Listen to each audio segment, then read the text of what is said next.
Assalomu alaykum va rahmatulloh. Xo'p, mana tog'larga ham kelib oldim. Mana shu lebanon asosan kapasi bo'ladi. Mana shu yerda ichkaridan so'm qilamiz. Mana shu akamiz shu deyapti. Xullas bugun chetdan kichikroq oshxona beramiz va tog'lar arasida.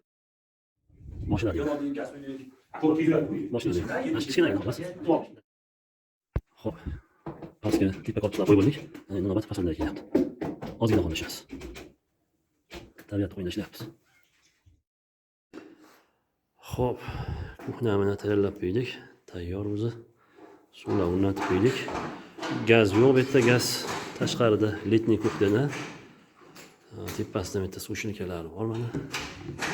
Sushnikalari bor. Tortmalar mana. Navodchilik. Shu suvlar ishlayapti.